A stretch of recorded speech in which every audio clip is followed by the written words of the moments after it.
И вторая схватка за бронзовую награду не состоялась. И Иван Нифонтов получил эту награду без непосредственной борьбы со своим соперником, потому что Алексей Нефедов тоже по травме был снят с соревнований.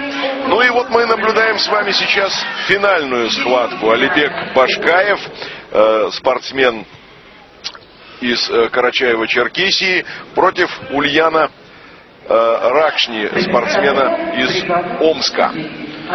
Алибек Башкаев, молодой перспективный наш дзюдоист, является серебряным призером первенства Европы этого года среди юниоров и победителем первенства мира прошлого года. То есть он входит в состав еще юниорской команды.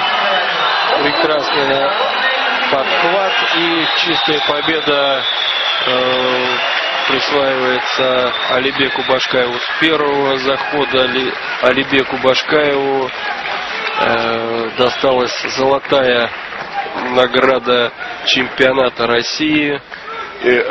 Мне показалось, что арбитр на татами сначала показал Вазари. Ну, боковые его боковые подняли руки вверх, да, и это означало япон.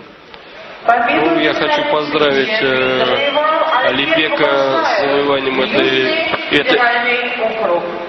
этой медали золотой. Я думаю, что это спортсмен, который сможет в этой весовой категории достойно представлять нашу страну не только на юниорских соревнованиях, но и на соревнованиях среди взрослых. Сейчас увидим мы с вами, как же он в мгновение ока расправился со своим соперником. Очень мало времени он подарил зрителям в этой финальной схватке. Посмотрите, сначала, казалось бы, Ульян Ракшня проводит довольно активные действия. И вот этот подхват. Очень хорошая амплитуда. Очень все здорово, очень все эффектно и эффективно было исполнено. Вот с такого плана давайте полюбуемся. В мгновение ока. Хороший подхват, и спортсмен остался даже в стойке. Да. Также ярко Алибек выиграл и первенство мира среди юниоров в прошлом году. Ну что, дорогие друзья.